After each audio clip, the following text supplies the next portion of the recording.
Hello and welcome to another review, and today I'm looking at Skyscraper, which is out now in the cinema and stars Dwayne "The Rock" Johnson, and you can kind of see him behind me there. That's, well, if the sun wasn't shining on my TV, but then the sun always shines on TV, that's what Aha said. Behind that you can see Hannah Quinlivan, who plays Zia, who's the Asian female baddie, and yeah, she's lovely. But Skyscraper is an action movie that's all about one man's heroic efforts to get to see Skyscraper at Vue Cinemas, but I'll get to that. If you've ever seen the trailers, surely you can't have avoided the trailers for this one, you'll know that Johnson, who's now sort of taking over the crown from Arnie, Bruce and Stallone as the human special effect, he plays a man with only one complete leg because his other one is partially a prosthetic. You'll find out how this comes about early on, but as well as one of his legs, one thing that's also been missing from the cinema for some time is Neve Campbell. I think the last time I saw her in a film must have been Scream. Was she in Scream 2? I can't remember now. That was about 20 years ago, I'm sure, for about Scream. I think 1996? Quite possibly, I didn't actually look it up. I could have done some research. Why would I do that? Anyway, he plays Will, she's Sarah. They have two annoying kids who are apparently twins, but like all cinema children, they just don't look anything like each other. There's a new building in Hong Kong that dwarfs the Burj Khalifa, which Tom Cruise hangs off in Mission Impossible Ghost Protocol. In the next film, Mission Impossible Rogue Nation, Cruise was hassled by a sore-voiced Sean Harris, who plays Solomon Lane. Now, I thought he was in this too, but it's actually a man called Roland Møller, or Møller. Not sure whether he's affiliated with the kind of yogurt, but who knows. Roland Møller plays the baddie here. Now, why did I think they were the same? Because they both have a sore voice sound.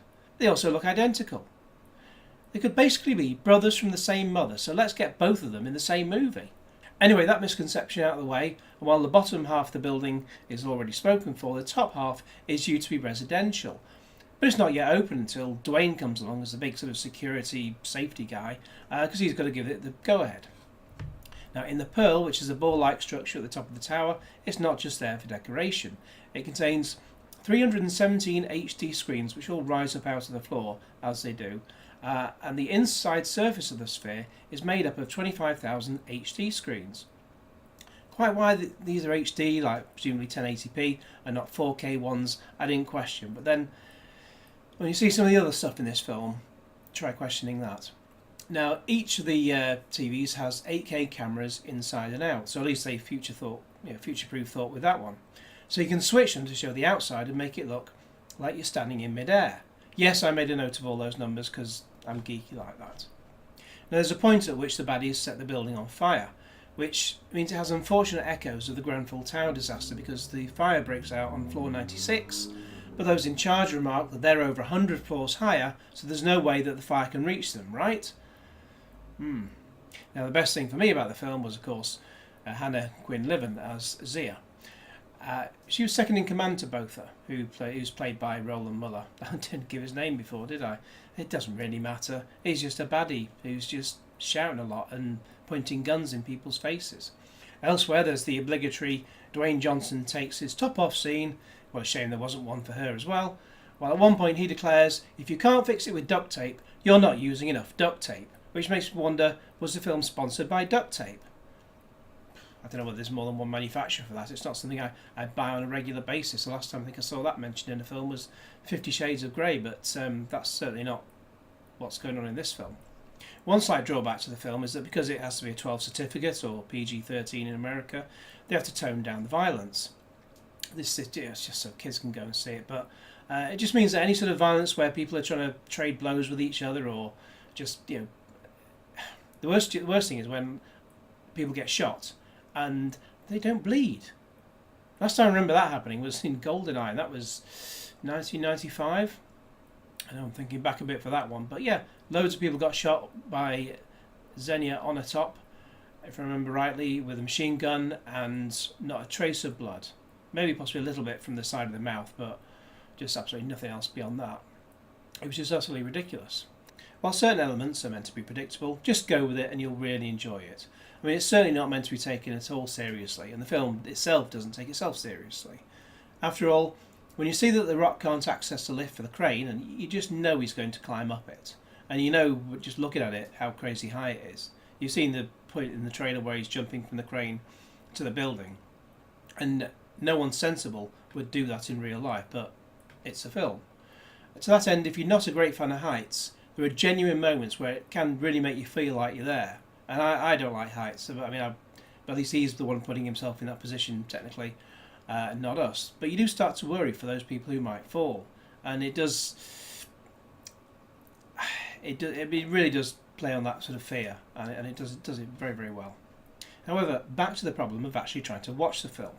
Now, at Vue Cinema, on Wednesday when the new times were released, and since I prefer a lunchtime-ish showing, and there were airings at 11 AM and 12:35 PM, this is at Vue Lowry in Salford Keys, I picked the 11 AM as it was on a much bigger screen. But on the Friday morning, that one disappeared from their website. Now last year, a whole load of times disappeared on the opening day for Wonder Woman, and I was still down to go around lunchtime. In the end, I just went down there anyway just to see what the crack was. It's only a few minutes from where I was based. Now the 2D projector had broken down at that time, but the screening still went ahead because they had a 3D projector in the same screen. So it was a good job I went. Not that you get any of this information from the website. You know, if only there was a way of like putting information on a website. Anyway, on the Friday morning, I tried tweeting them, and then because it takes ages for them to reply online, I had to phone up. This was about 9 AM, and as I say, the film was due to start about 11. But you can't get through to the actual cinema itself. It's just a call centre. Now the 11 AM at that point was still showing as valid for them, and they just said, maybe it's just that the website is lagging. A bit later they replied to the tweet and confirmed that the 11 AM had gone, but they didn't know why and just quoted operational reasons, which could mean anything. I asked if they could call the cinema because they have the number and they won't give it out to the public, and they told me they couldn't get through. So I went for the 1:45 PM screening, which was in the same screening as the 11 AM but didn't get cancelled. So that made me think it couldn't be a projector issue, but when I was there I did ask them what happened to the 11 AM. Well, as the clickbait saying goes, you won't believe what she says next.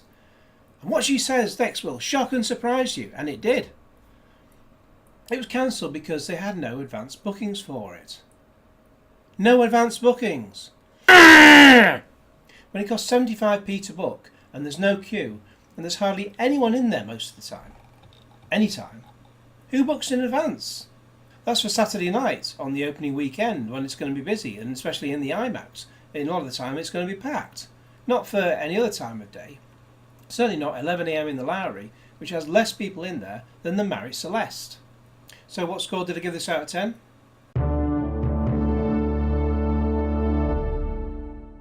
Please like this video and share it with your friends, and subscribe if you haven't already, and cue Genesis.